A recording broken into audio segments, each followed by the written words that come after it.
Good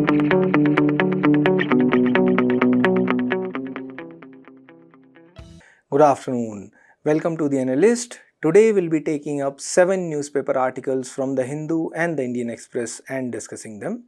The handout for the same will be available in the description of this video for your kind perusal. Please have a look at that.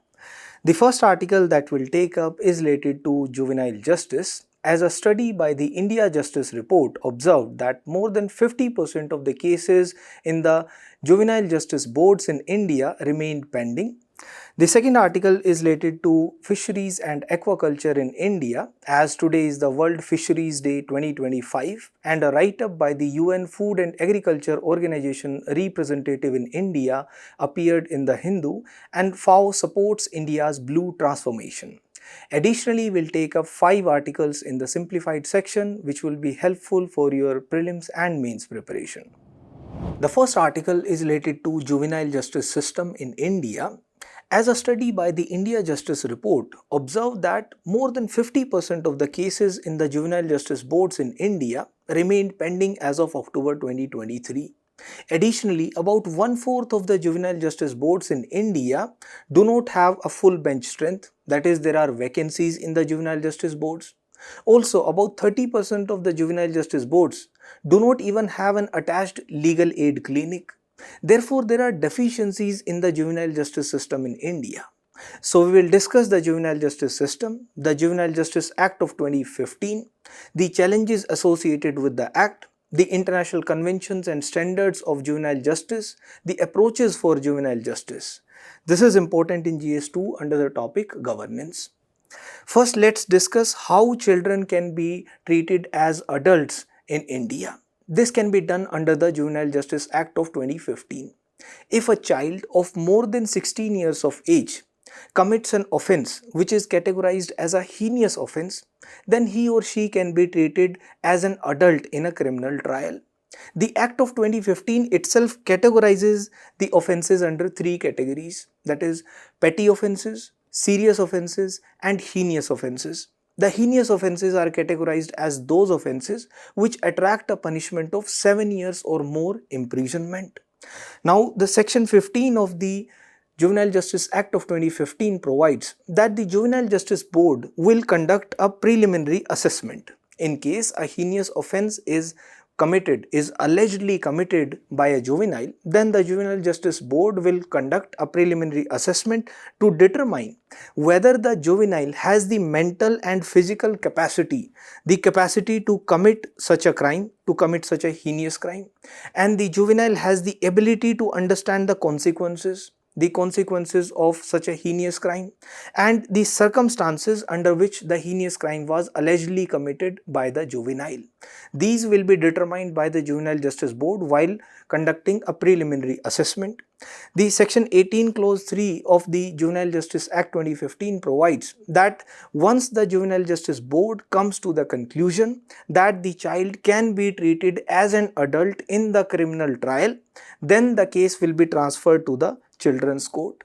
The sole objective of the preliminary assessment which is conducted by the Juvenile Justice Board is to determine whether the child should be treated as an adult because he committed a heinous offense, whether he should be treated as an adult in the criminal trial or not. It is not to pronounce whether the child is guilty or not guilty.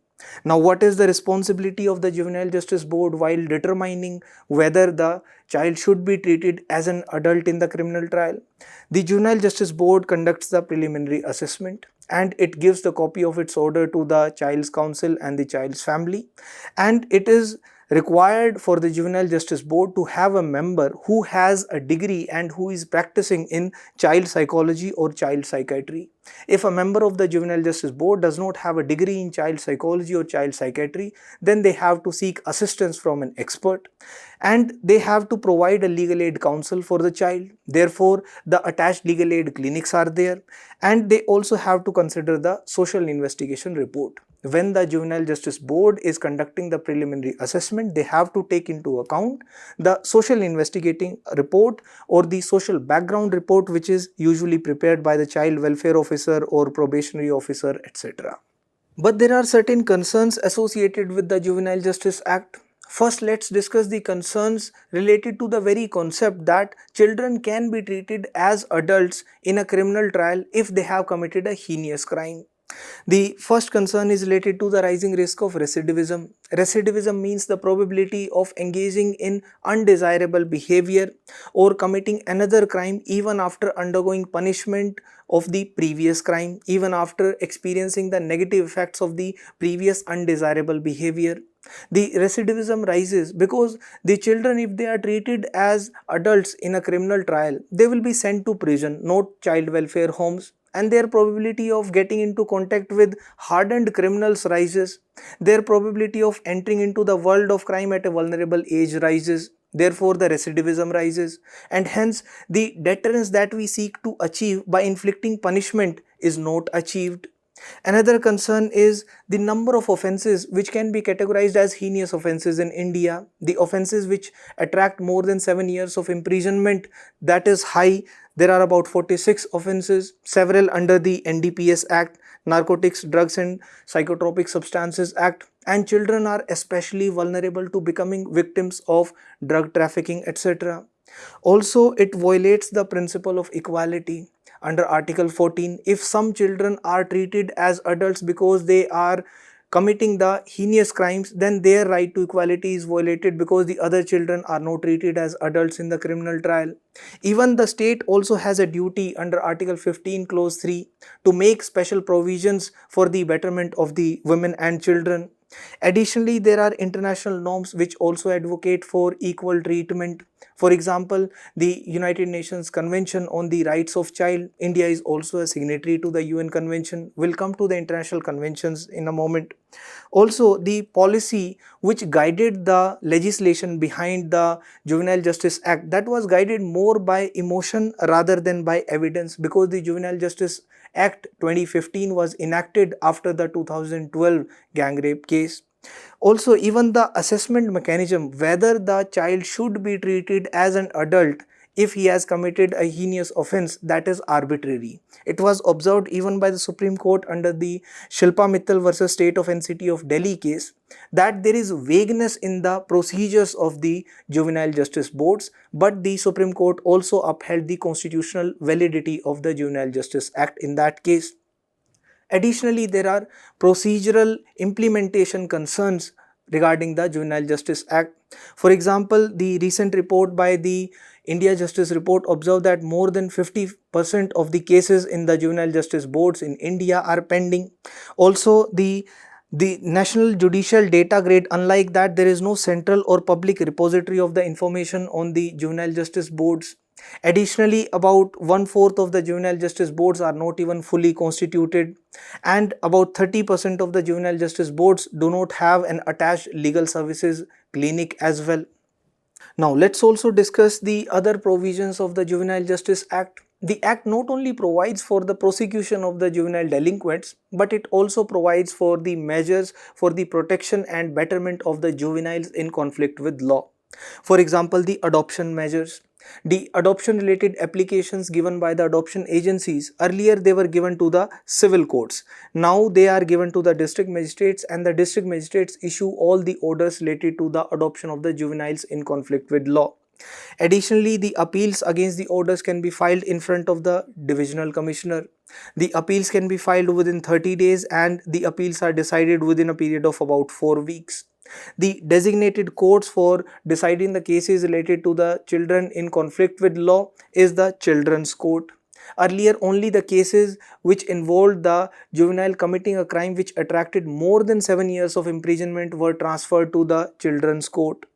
There is the provision for the establishment of child welfare committees. The Act provides that it is mandatory for the states. Who constitutes the child welfare committees? The states. It is mandatory to constitute a child welfare committee for each district. The criteria for the appointment of the members of the Child Welfare Committee is also provided under the Act itself, the Juvenile Justice Act 2015, that the members of the Child Welfare Committee, they should either be involved in health, education or welfare of the children for at least 7 years, or they must be practicing professionals with a degree in child psychology, child psychiatry, law or social work. Let's also discuss the international declarations and conventions for juvenile justice and for the protection of the child rights. First, there is the UDHR 1948, the Universal Declaration of Human Rights. The UDHR under Article 1 itself provides that all human beings are born free and equal in dignity and rights. This equality principle applies for the children as well. Similarly, under Article 25 of the UDHR, it is provided that the childhood has to be entitled to special care and assistance. Children have to be given special care and assistance in their development needs. The International Covenant on Economic, Social and Cultural Rights 1966 specifically under Article 10 provides that protection has to be given to all the children without discrimination. The covenant even argues against the child labor. It argues for the abolition of the child labor as well. Then there is the ICCPR, the International Covenant on Civil and Political Rights. The Article 10 of the ICCPR provides that the accused juveniles have to be kept separate from the accused adults. They also have to be accorded a right to a speedy trial.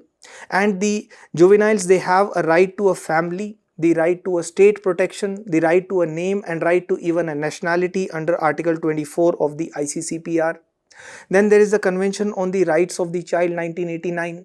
Under Article 3 of the convention specifically, it is held that the best interest of the child has to be kept in mind whenever taking any action or decision related to the juveniles.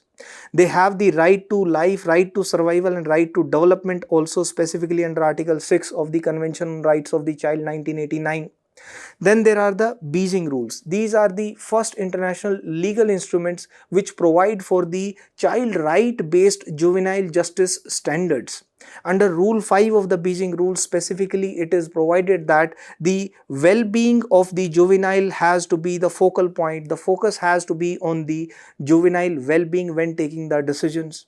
The procedural safeguards also have to be upheld. They have the right to privacy. Also, they should be kept in separate facilities as per the Beijing rules. Then there are the Riyadh Guidelines 1990, which focus on the prevention. They focus on the preventive measures to prevent juvenile delinquency itself.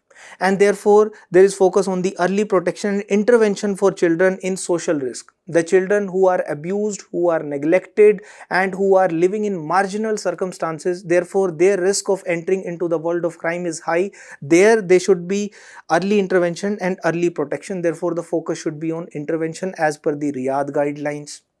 Now, coming to the approaches for juvenile justice, there are two models. One is the welfare model and second is the justice model.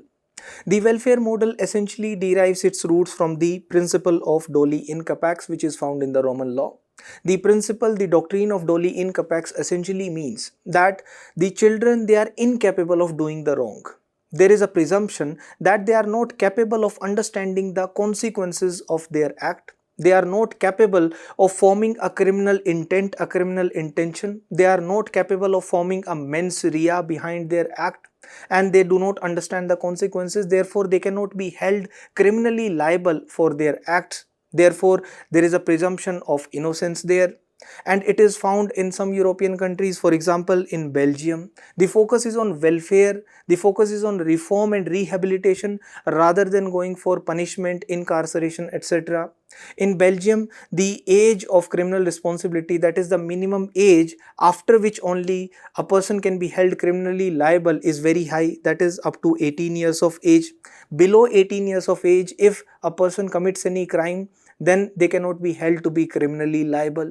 Similarly, in France also, the focus is upon the education and rehabilitation ever since the youth justice reforms which took place in 1940s in France. Therefore, the focus is on welfare based model rather than the justice model.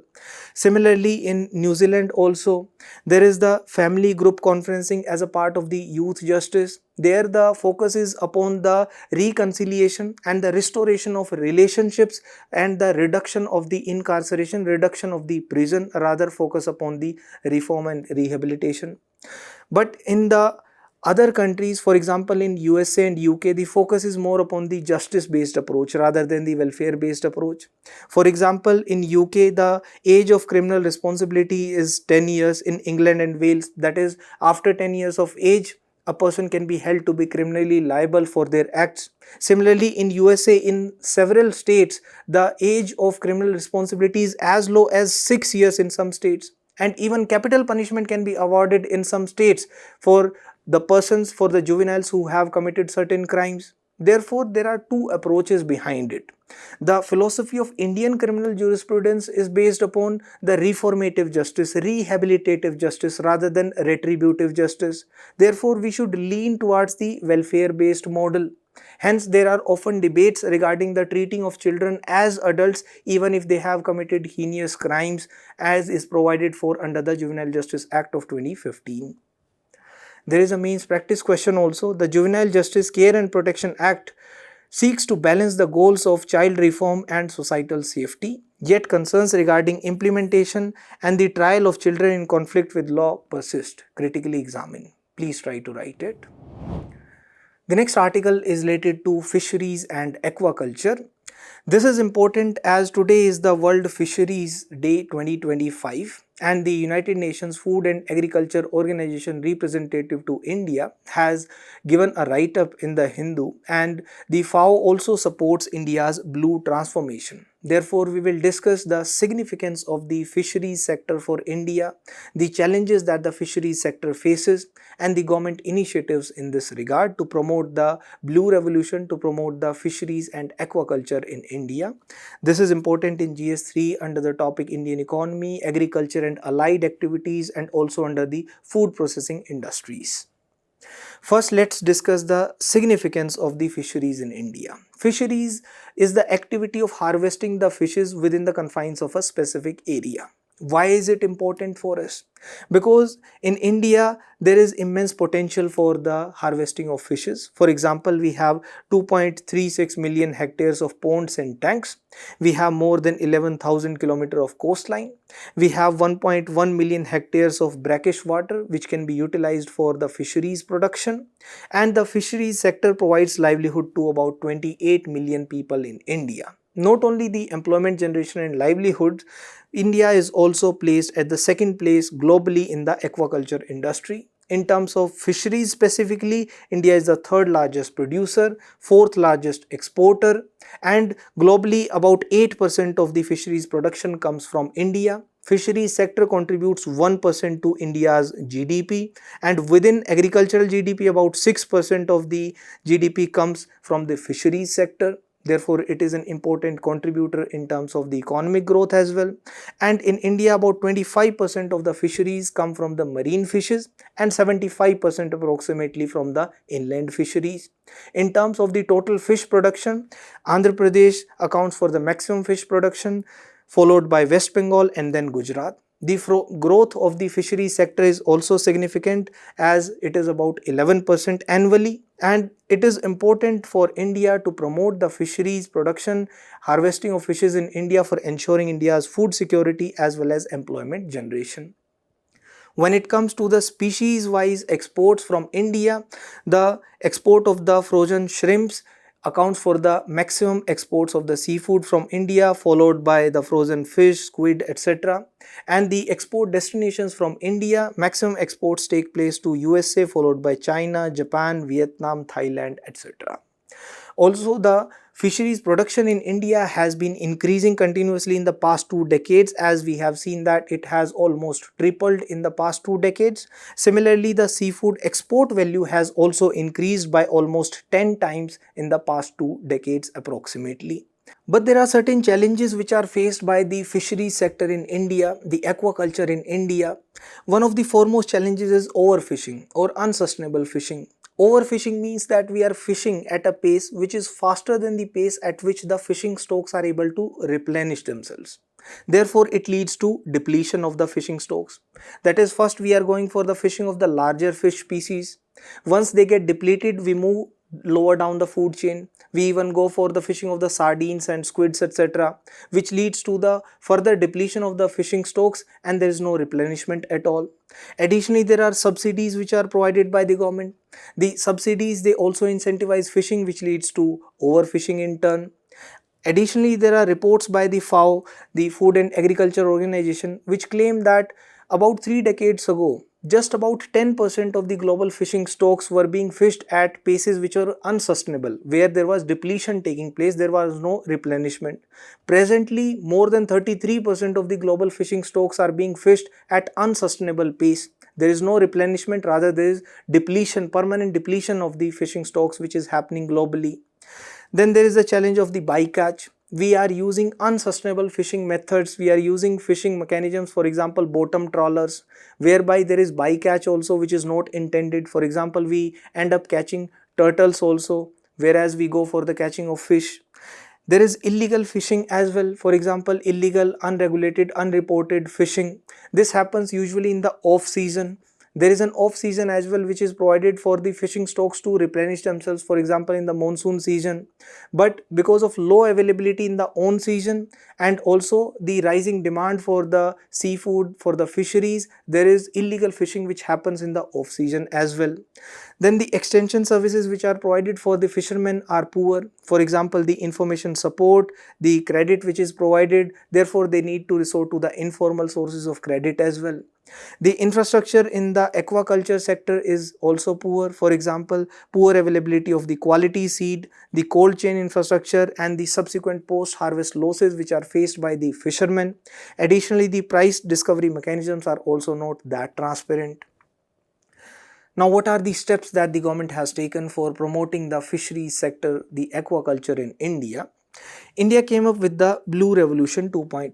The objective of the Blue Revolution 2.0 was to ensure that there is increase in the overall fish production in India, but that increase has to come in a sustainable manner, in a responsible manner, which does not lead to permanent depletion of the fishing stocks.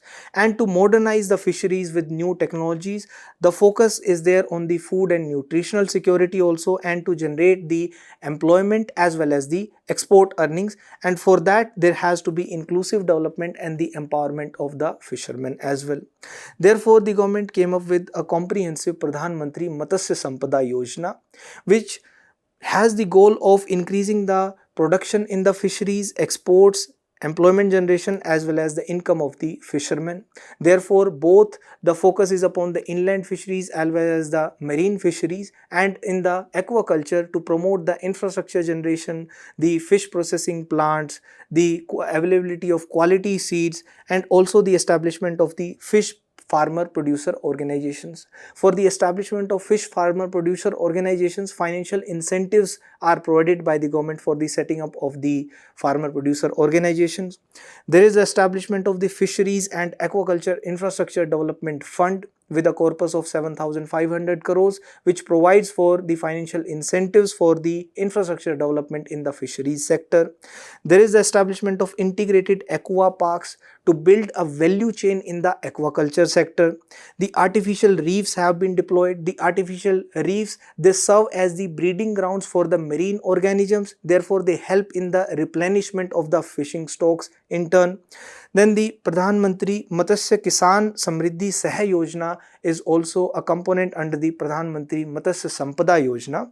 The Samriddhi Sah Yojana has the aim of gradual formalization of the unorganized fisheries through the digital identities which are provided through the National Fisheries Digital Platform, and it is to ensure institutional finance is available for the fishermen so that they don't have to resort to informal sources of credit, and it is also providing incentive for one crop cycle for the aqua farmers for purchasing the aquaculture insurance.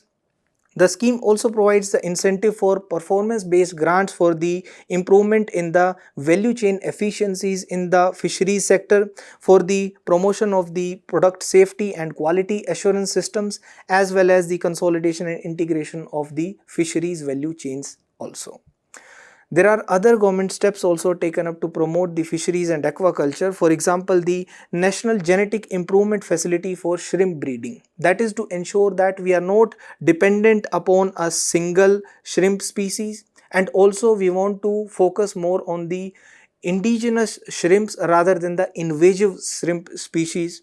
The National Surveillance Program for Aquatic Animal Diseases provides that there will be early detection as well as the scientific support which will be provided from the side of the government, and the Kisan credit card facility has also been extended for the fisheries and aquaculture sector. The new areas are also sought to be brought under the fisheries, the saline and brackish waters, reservoirs and floodplains as well, so that there is even the conversion of the wastelands into productive lands, and there is the utilization of those lands for the purposes of fisheries and aquaculture. The eGopal app has been floated to ensure that the farmers, they get the connect without the middlemen, and it is for the assistance of the farmers. And the Sagar Prikarma app, through this the fishermen also get the assistance in the resolution of the challenges that they are facing. The sustainable fishing is sought to be promoted by the government through the National Policy on Marine Fisheries 2017.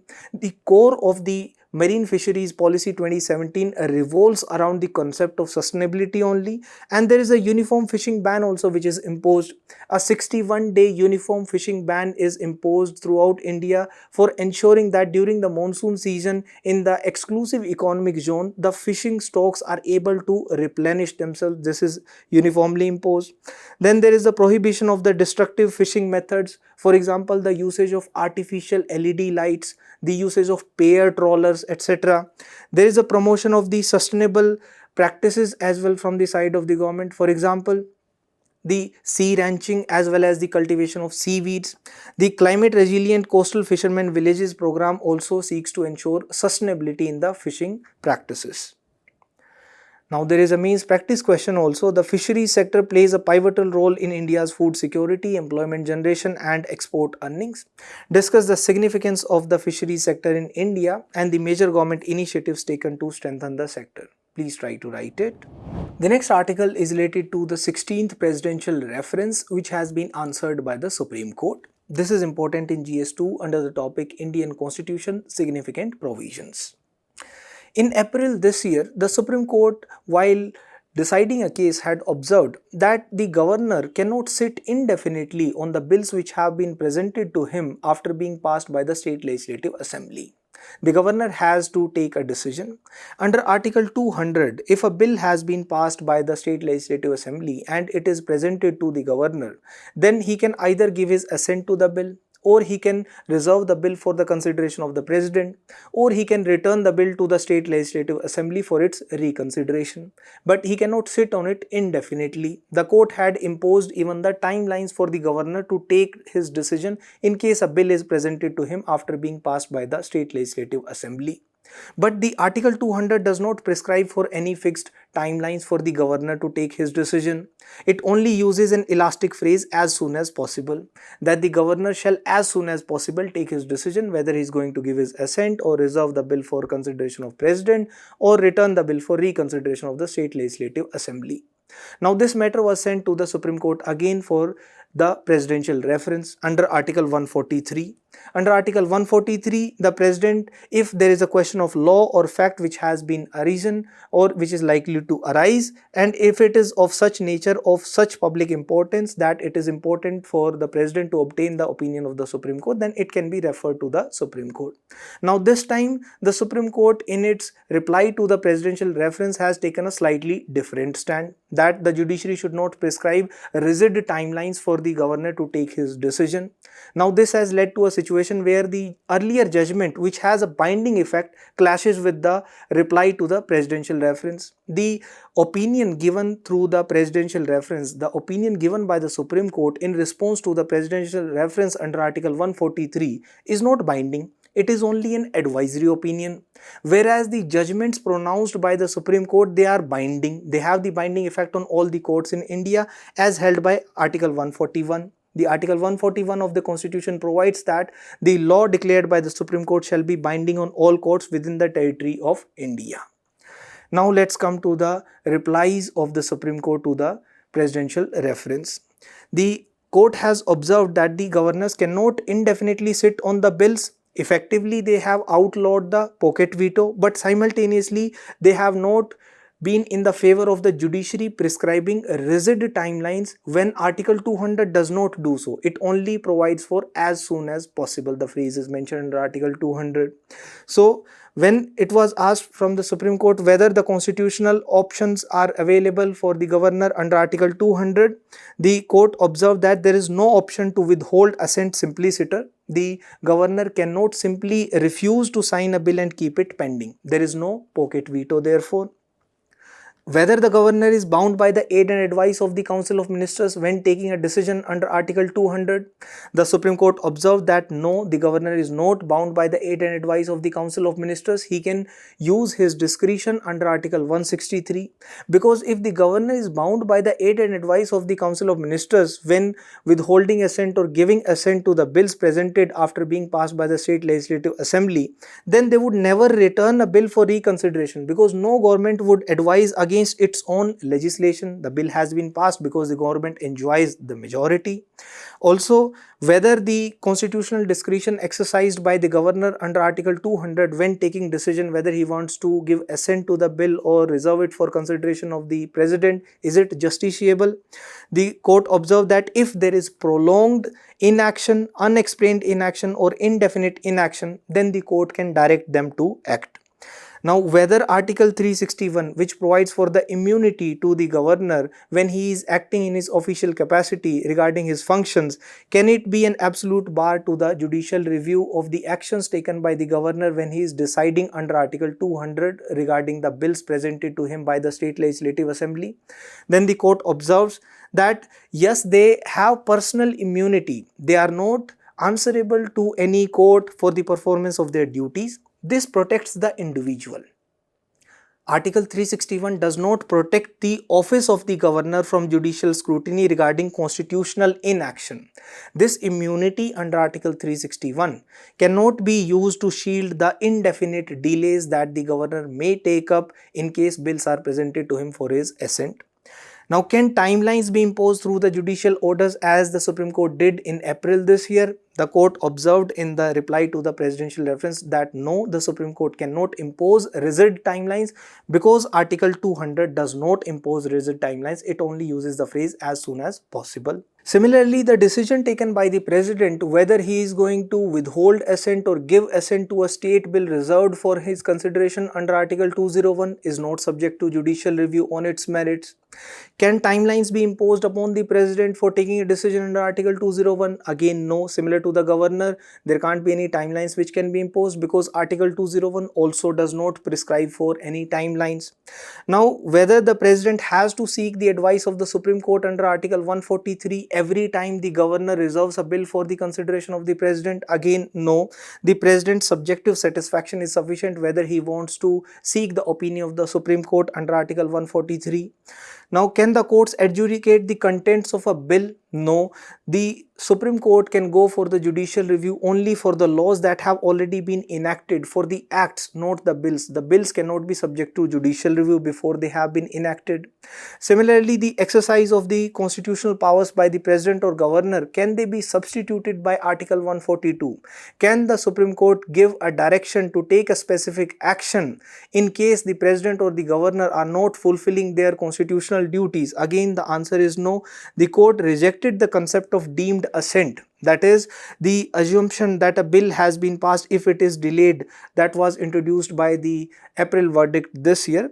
Article 142 cannot be used to create a legal fiction that substitutes the governor's constitutional role. Article 142 is an extraordinary power with the Supreme Court whereby it can pass any order, give any execution decree, pass any judgment to ensure complete justice in any matter. But the opinions given by the Supreme Court through the presidential reference in response to the Article 143 reference, they are only advisory. Unlike a ruling which is binding, these are not binding on the court or the president. Also, there was an argument from the side of the non-BJP ruled states that the 2025 presidential reference, it was an appeal in disguise against the April verdict of the Supreme Court. The Tamil Nadu had particularly argued that it is a thinly veiled appeal against the April 8 judgment in the governor case, whereas the bench has observed that the majority opinion delivered by Justice Chandrachud in 1978 PR had observed that our opinion may even go so far as to overrule as well if necessary. The next article is related to the ban on sand mining in the state of Kerala. This is important in GS3 under the topic Conservation, Environmental Pollution and Degradation and Environmental Impact Assessment. Sand is a minor mineral as categorized under the Mines and Minerals Development and Regulation Act.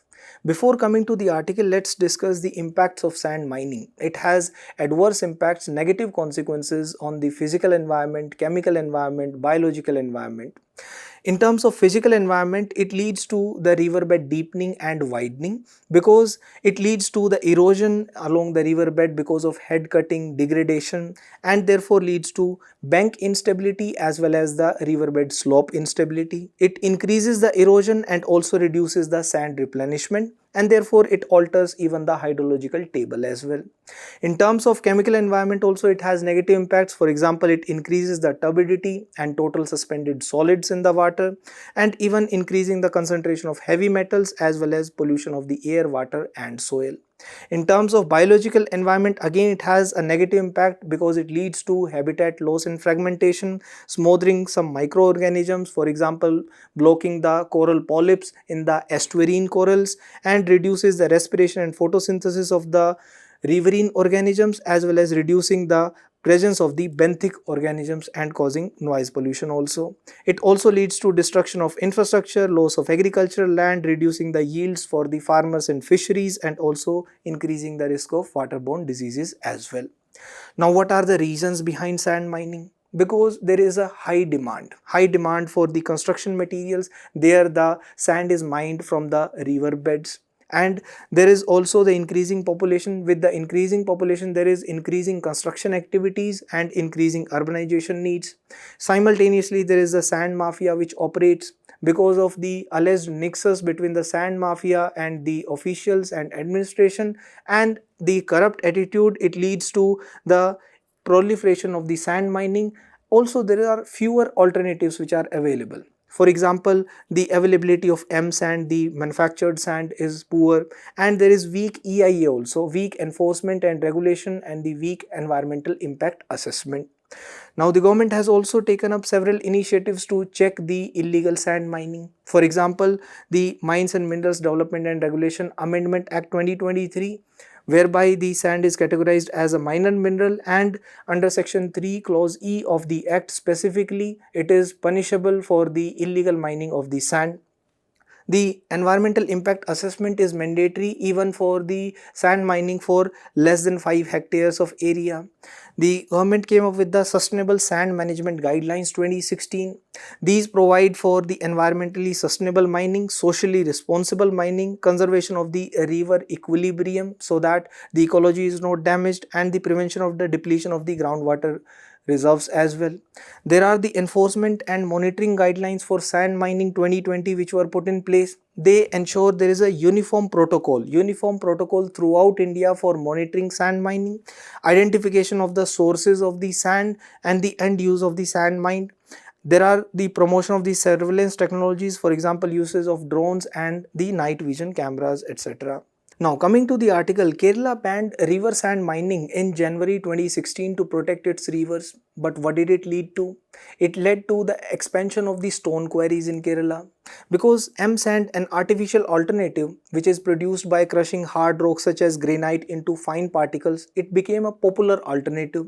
It led to the expansion of the stone quarries in Kerala, and they expanded even in ecologically sensitive regions, for example near Wayanad Wildlife Sanctuary, in the buffer zone of the Silent Valley National Park, in the Palakkad and Nilgiri districts, and it led to an adverse impact on the ecosystem as well. UPSC has also asked previous year questions both in prelims and mains regarding the illegal sand mining. In 2019 in the mains it was asked the impact of the sand mining along the Indian coast, citing specific examples, and also in prelims also the consequences of the heavy sand mining. Please try to attempt these. The next article is related to the Birsa 101 therapy for sickle cell anemia. This is important in GS3 under the topic Achievements of Indians in Science and Technology, Indigenization of Technology and Development of New Technology. Before coming to the article, let's understand what is sickle cell anemia. The sickle cell anemia is a condition where the hemoglobin is abnormal. Hemoglobin is a protein which carries oxygen, and the red blood cells, they contain the hemoglobin, and the shape of the red blood cells, if they change, it may lead to sickle cell anemia. The red blood cells, they become hard and sticky. They look like a she-shaped farm tool which is known as the sickle. If they are round RBCs, then they flow freely within the blood vessels, whereas if they become the shape of a sickle, a she-shaped farm tool, then it is difficult for them to flow. So what happens in the sickle cell anemia? The round RBCs, they move easily through the blood vessels, but the sickle RBCs, they slow and even block the blood flow, and the sickle cells, they die early, which leads to the shortage of the red blood cells, and ultimately it deprives the body of the oxygen, and it may cause obstructions and shortages which may further cause chronic anemia, pain, fatigue, stroke, etc. So can the sickle cell anemia be treated? It is a genetic disorder, and the only cure is the gene therapy, that is the DNA inside the hemoglobin gene is edited, or the stem cell transplants, that is through the bone marrow replacement, but it is still costly and it is in a developmental phase. Another option is the blood transfusion, through which more red blood cells are inserted, but there are certain challenges. For example, there is a scarcity of the donors, plus the safe supply of the blood is risky, and there is a risk of infection as well. Therefore, the government also came up with a national sickle cell anemia elimination mission. This was launched through the Union Budget 2023-24, and the mission was to eliminate the sickle cell anemia by 2047. In this mission, there are awareness and screening programs which are conducted for the people from the ages of 0 to 40, and it is especially prevalent in India's tribal belt, that is Odisha, Jharkhand, Chhattisgarh, Madhya Pradesh and Maharashtra, and the vital medicines required for it, like hydroxyurea, they are included in the essential medicines list. Now coming to the article, a gene editing tool has been developed by researchers from the CSIR Institute of Genomics and Integrative Biology. Now it has been transferred to the Serum Institute of India for developing treatment for genetic diseases. This tool uses the same principle as the Nobel Prize winning CRISPR-Cas9 gene editing technology, but this is indigenously developed with the Indian scientists holding all the patents. Therefore, it will be way cheaper, and it used the tool to develop a therapy to cure the sickle cell disease. It is named as Birsa 101 in the honor of the tribal icon Birsa Munda, because the sickle cell disease is prevalent mostly in the tribal populations. The Birsa 101 corrects the mutations in the genetic code that causes the disease once it is given as a one-time infusion. This is very different from the globally approved treatment Casgevy, which edits a gene to push the body's blood manufacturing mechanism to make more fetal hemoglobin, which does not carry the same defect. Fetal hemoglobin does not carry the same abnormalities as adult hemoglobin. The next article is related to the corporate average fuel efficiency rules and the debate between the small versus big car. This is important in GS3 under the topic Conservation, Environmental Pollution and Degradation and Environmental Impact Assessment.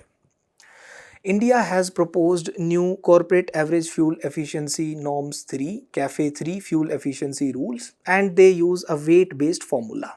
And according to the CAFE 3 norms, the lighter cars, the smaller cars, they face much steeper efficiency improvements that will be required for them rather than the heavier SUVs. Therefore, there have been arguments floated against the proposed CAFE 3 norms, the arguments especially given by the manufacturers who focus upon the manufacturing of these small cars, lighter cars, for example Maruti Suzuki. They argue that there is an unequal burden which has been imposed upon the budget cars, small cars regarding the average fuel efficiency. There are already wafer thin margins for the smaller cars and the low budget cars, and there is limited room for the employment of costly technology, for example the hybrids for the cost effective cars, and they might lead to the smaller cars, the cheaper cars becoming unaffordable for the first time buyers, and it could even accelerate the shift towards larger vehicles, more SUVs and more expensive vehicles. The original idea was anyway to make the bigger cars improve, rather the efficiency improvements required from the smaller cars are more steeper through the CAFE 3 norms. The weight based definitions for the cars, they also conflict with the critical safety imperatives also, because the safety also has to be ensured. Now, how does the CAFE 3 formula work? It bases the efficiency formula upon the weight of the car denoted by W and a constant C. The constant C decreases each year from fiscal year 28 to fiscal year 32, making the rules stricter because the efficiency has to be retained or it has to be improved, whereas the constant is decreasing every year. But it imposes more burden of the efficiency improvement upon the smaller cars, as the smaller 740 kg car has to become 48% more efficient from CAFE 2 norms to the end of the CAFE 3 norms, whereas a heavier car will need to improve only about by 25% more efficiency. When we compare it with the other peers globally, USA and China, they have adopted a piecewise linear approach. They have fixed targets below a certain size or a certain weight of the car. Similarly, in South Korea, they have fixed targets for the light cars and extra credits are given for selling the small cars. And in Japan, there is a non-linear approach which is adopted to avoid disproportionately high targets for the small cars. In Europe, although there is a negative slope, meaning bigger cars, they have a lower absolute carbon emission target. The next article is related to the Mount Semeru and the volcanic eruptions. This is important in GS1 under the topic important geophysical phenomena such as earthquake, tsunami and volcanic activity. Before coming to the article, let's discuss how does the volcano erupt. Initially, there is a magma accumulation beneath the surface of the earth. When it accumulates, the pressure rises and ultimately through the fractures in the rocks, it comes out. It leads to the volcanic eruption. It has an adverse impact on the environment, and then there is a dormant phase before the further accumulation of magma and the eruption of the volcano once again. Now, Mount Semeru is among the most active of the Indonesia's 120 live volcanoes. The volcanoes erupt because of how the heat moves beneath the surface of the earth. Deep within, it is so hot that the rocks they slowly melt to become a thick flowing substance known as magma. It is lighter than the solid rock around it. The magma rises, collecting in chambers near the surface. As the chambers fill up, the pressure exerted on the surrounding rock also increases. Now some of the magma pushes through the cracks in the rock and vents onto the surface. The magma that has erupted like this is called as lava. The explosivity of the eruption depends on the composition of the magma. If it is thin and runny magma, it allows for the gases to escape easily, whereas if it is thick and sticky magma, it does not allow for the gases to escape and therefore it is much more explosive. Such eruptions, they usually see the magma blast into air, solidifying into deadly tephra, which can be either in the form of fine dust and it can even be as massive as big boulders as well. Let's also have a look at some of the important volcanoes and their locations. The Kilwa volcano is located in Hawaii, USA. Mauna Loa also in Hawaii in USA, whereas Mount Merapi is located in Indonesia, Mount Kilimanjaro in Tanzania, Mount Fuji in Japan, Mount Mayon in Philippines, Mount Etna and Mount Vesuvius both in Italy, Mount St. Helens in Washington, USA, Mount Pinatubo in Philippines again. Thank you.